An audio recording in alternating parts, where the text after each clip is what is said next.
So today we are going to start first chapter of class 11 that is set, जो maths का first chapter है। तो video start करने से पहले so please subscribe the channel and like the video if you like this, and please comment करके बताइए कि आपको वीडियो कैसी लगी एंड कौन कौन से आपको इसमें डाउट आए। सो स्टार्ट करते हैं। जो चैप्टर सेट है, तो सेट से हमें क्या मतलब कि हमें सबसे पहले हम चैप्टर को जैसे डिस्कस करते हैं कि चैप्टर में क्या है क्या नहीं, चैप्टर का एग्जैक्टली मतलब क्या है। तो सेट की डेफिनेशन आप जैसे देख रहे हैं लिखी हुई है, a well defined collection of objects, मतलब कि कोई भी ऑब्जेक्ट का एक कलेक्शन, कोई भी ऑब्जेक्ट्स के कलेक्शंस को हम क्या कहते हैं, सेट। जैसे एग्जांपल है हमारे पास the collection of all the state in the Indian union, मतलब कि इंडियन यूनियन में कितने हमारे स्टेट्स हैं उनका कलेक्शन जो है वो एक सेट है, ठीक है। और जो सेकंड एग्जांपल है वो है old natural number less than 10। तो लेस देन 10 से जो ओल्ड नेचुरल नंबर है वो है 1, 3, 5, 7, 9, ठीक है। तो ये एक कलेक्शन है किसका, नंबर्स का। तो अब हम ये डिस्कस करेंगे दैट कलेक्शंस का अब मैथ्स में क्या है।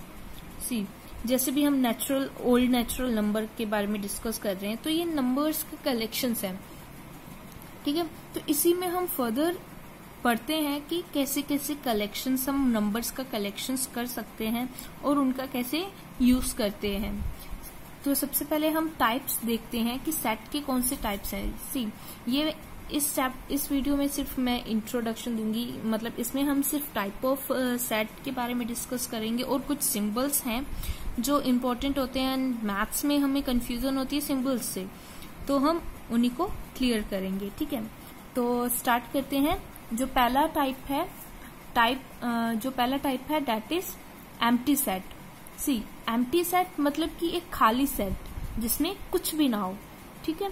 A set is said to be empty or null set if it has no element and it is donated by 5। इसको डोनेट किया जाता है 5 से और इसमें कोई भी एलिमेंट नहीं होता, इस सेट में कोई भी एलिमेंट नहीं होता। एम्प्टी से मतलब हमें साफ क्लियर पता चल रहा है दैट ये इसमें कुछ भी नहीं होगा। जैसे पहला एग्जांपल जो हमारा है, a set x such that, ये जो सिंबल है इसको हम सच दैट बोलते हैं, x is in even prime number greater than 2। अब जैसे कि हमें पता है कि 2 is the only even prime number, मतलब सिर्फ 2 एक ऐसा नंबर है जो इवन प्राइम नंबर है और इसके अलावा और कोई नंबर नहीं होता, ठीक है। तो हमें और सेट हमें किसका बनाना है, इवन प्राइम नंबर्स का, जो है ही नहीं मतलब कि सिर्फ 2 है और हमें ग्रेटर देन 2 बनाना है। तो ये जो सेट होगा वो एम्प्टी सेट होगा क्योंकि इसमें कोई भी एलिमेंट नहीं होगा, ठीक है। नेक्स्ट सेट जो है दैट इज सिंगलटोनिक सेट। सिंगलटोनिक मतलब जिसमें सिर्फ एक ही एलिमेंट हो, एक ऐसा सेट जिसमें सिर्फ एक एलिमेंट हो, उसे हम सिंगलटोनिक सेट कहते हैं। A set having only single element is called singletonic set। For example, a set, ये एक सेट है, ये पूरा सेट है जिसमें सिर्फ एक एलिमेंट है, that is A, is in singletonic set। अगला सेट देखते हैं that is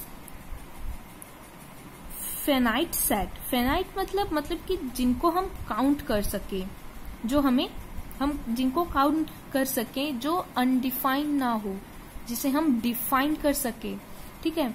if a set is empty और having an defined number of element then it is said to be finite set. Example देख लेते हैं। For example, let W be the set of the 7 days of the week. एक week में 7 days होते हैं, 7 days होते हैं, ठीक है। तो ये डिफाइन है, ठीक है। तो हम इनको काउंट कर सकते हैं, हाँ, कि इस जो सेट होगा हमारा उसमें 7 days होंगे, 7 नंबर्स होंगे। So it is infinite. अगला हम देख लेते हैं,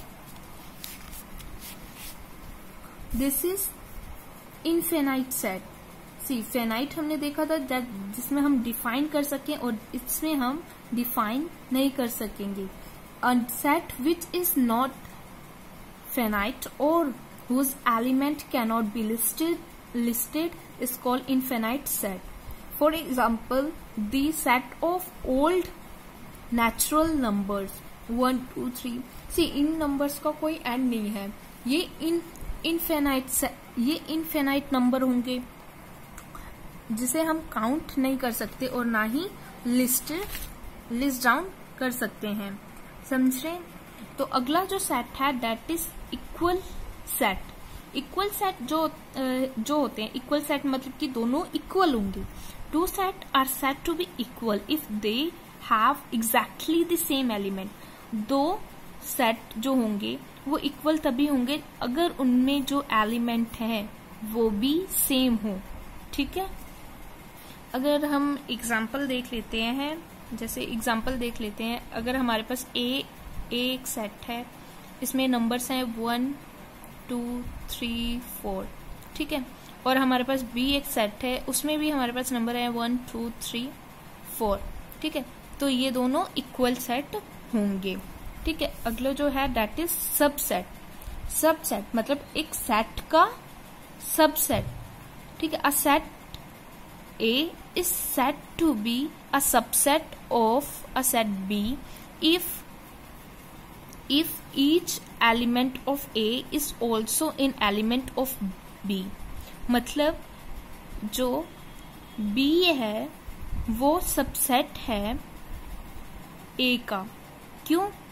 B is a subset of A because जो B के एलिमेंट है, B के एलिमेंट क्या है सेट के 1 4 और 10, यही तीनों एलिमेंट ए में भी हैं 1 4 और 10, तो बी जो है वो सबसेट है ए का। ठीक है, अगला है proper subset. Let A and B be two set if B is A subset of A and B is not equal to A, then B is called a proper subset of A and E is called superset of B। See same example हमने लिया है, इसमें जो B है that is proper subset. Proper subset का मतलब है कि ये दोनों इक्वल नहीं है। एक सेट जो होता है सबसेट होता है, is a subset of itself. समझ रहे हैं? जो A है, A is a subset of A but not a proper subset. A is a subset of A but not a proper subset, but जो B है that is a subset of A and it is also a proper subset of A। I hope that आपको समझ में आ गया होगा। अगला जो सेट है that is universal set। The set that contain all the set is called universal set। एक ऐसा सेट जिसमें सारे सेट इंक्लूड हों उसे हम यूनिवर्सल सेट कहते हैं। सी यूनिवर्स में सब कुछ है तो इसमें भी यूनिवर्सल सेट में सब कुछ सारे सेट इंक्लूड्स होते हैं। आगे हम देख लेते हैं that is power set. The collection of all the subset of a set A is called the power set of A. It is donated by P A. जो भी कलेक्शन है हमारे ऑल सभी सबसेट्स का, उन्हीं को हम द पावर ऑफ सबसेट कहते हैं, मतलब कि उसी सेट का, और इसको डोनेट करते हैं पी ए से। ठीक है, आगे कुछ सिंबल्स हैं। सी मैथ्स में हम जब भी होते हैं तो हमें कुछ सिंबल्स में कंफ्यूजन हो जाती है दैट वो सिंबल्स किस लिए यूज है, तो मैंने इसी वीडियो में सिंबल्स भी इंक्लूड कर दिए हैं। सी ये जो सिंबल है दैट इज बिलोंग टू, मतलब वो उससे बिलोंग करता है। दिस इज लेस देन, ये इजी है, ये आपको पता ही होगा। It is not less than, जब लेस देन के ऊपर हम क्रॉस लगा देते हैं तो ये नॉट लेस देन हो जाता है। It is greater than, is not greater than, और ये सबसेट और ये प्रॉपर सेट। ठीक है, ये यूनियन और ये इंटरसेक्शन। सी यूनियन और इंटरसेक्शन ये आपको आगे पढ़ने को मिलेगा, अभी हमने नहीं लिखा है। और ये जब ए मतलब कि उल्टा हम करते हैं then it is for all, सबके लिए। And this arrow is for implies, and जब इसको हम उल्टा कर देते हैं that it is implied by. अगर ये दोनों तरफ होता है then it is implies that and implied by। तो उसके मतलब कि implies that and implied by।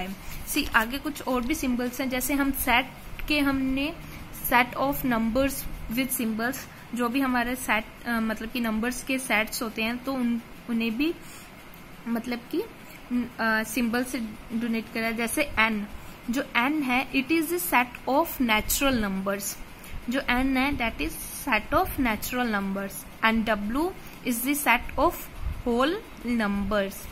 And Z the set of integers. Q the set of rational numbers. R the set of real number.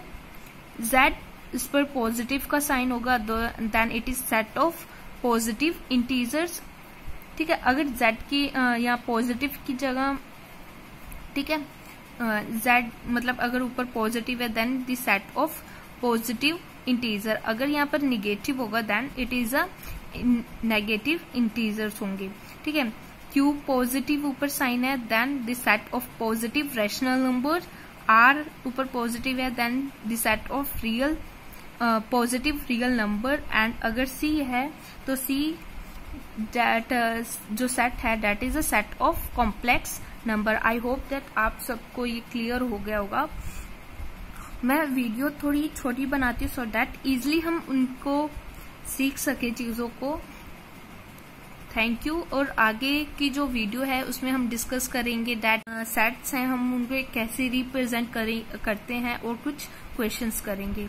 I hope आप लोगों को सब समझ में आ गया होगा। So please subscribe the channel and share the videos if you like and like the video. Thank you.